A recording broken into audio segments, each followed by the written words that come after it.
নমস্কার বন্ধুরা, আজকে একটা ছোট্ট রেসিপি নিয়ে তোমাদের সামনে হাজির হয়ে গেছি। Chilli chicken. চলো দেখে নাও আমি ঘরোয়া পদ্ধতিতে কিভাবে চিলি চিকেনটা রান্না করি। সবার প্রথমে কিন্তু চিকেনগুলোকে ভালো করে ধুয়ে নুন, গোলমরিচ গুঁড়ো, আদা বাটা, রসুন বাটা, tomato sauce, chilli sauce, vinegar দিয়ে 1 ঘন্টা ম্যারিনেট করে রেখেছিলাম। কড়াইতে কিন্তু সাদা তেল নিয়ে নিয়েছি, নিয়ে তেলটা গরম হতে বসিয়ে দিয়েছি। এবারও 1 ঘন্টা ম্যারিনেট করা চিকেনের মধ্যে 2টো ডিম ফাটিয়ে দিয়েছি, আর অল্প কর্নফ্লাওয়ার, আর কিন্তু দিয়েছি ময়দা দিয়ে ভালো করে কিন্তু এটাকে আবার একটু ম্যারিনেট করে নেব। নিয়ে এবার তেলটা গরম হলে এক এক করে চিকেনের পিসগুলোকে দিয়ে কিন্তু আমি এখানে ব্রাউন কালার করে ভেজে নেব। চলো এখানে চিকেনের পিসগুলো ভাজতে থাক, ততক্ষণ আমি একটা সস কিন্তু বানিয়ে নিই।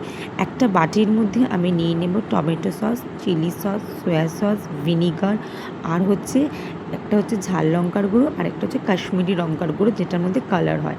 আর নিয়ে নেব সামান্য পরিমাণ চিনি। এই ভালো করে কিন্তু মিশ্রণটাকে আমি মিশিয়ে নেব।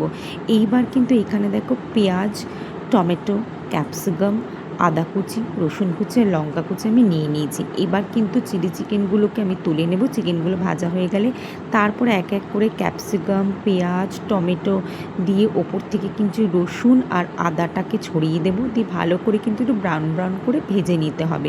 ভাজা কমপ্লিট হয়ে গেলে আগের থেকেই ভেজে রাখা চিকেনগুলোকে কিন্তু আমি এখানে অ্যাড করে দেবো, দিয়ে একটু নাড়াচাড়া করে নেব। এইবার কিন্তু দেখো এই যে সসটা আমি তৈরি করে রেখেছিলাম, এইবার কিন্তু এর মধ্যে আমি অ্যাড করে দেবো। দিয়ে ভালো করে কিন্তু সব কিছুকে একসাথে নাড়াচাড়া করব। যেই দেখবো নাড়াচাড়া কমপ্লিট হয়ে গেছে, তখন কিন্তু আমি এখানে জল দিয়ে দেবো পরিমাণ মতন। এবার একটু ঝোলটাকে কিন্তু ফুটতে দিতে হবে। এবার ঝোল দেখো ফুটে উঠেছে। এবার আমি ওপর থেকে কিন্তু ছড়িয়ে দেব গ্রেভি হওয়ার জন্য। এখানে কিন্তু আমি নিয়েছি জল, আর এর মধ্যে নিয়েছি কিন্তু কর্নফ্লাওয়ার, নিয়ে গুলিয়ে এর মধ্যে গ্রেভিটাকে একটু থকথকে করার জন্য ওপর থেকে দিয়ে দিলাম। এবার একটু কিছুক্ষণ ফুটতে দিতে হবে।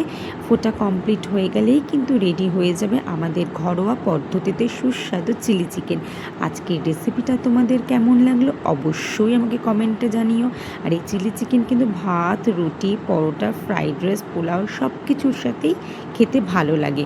তোমাদের রেসিপি যদি ভালো লেগে থাকে অবশ্যই বাড়িতে একবার ট্রাই করো। আর ভালো লাগলে বন্ধুরা কী করবে, চ্যানেলটাকে লাইক, শেয়ার অ্যান্ড সাবস্ক্রাইব করে দিও। টাটা।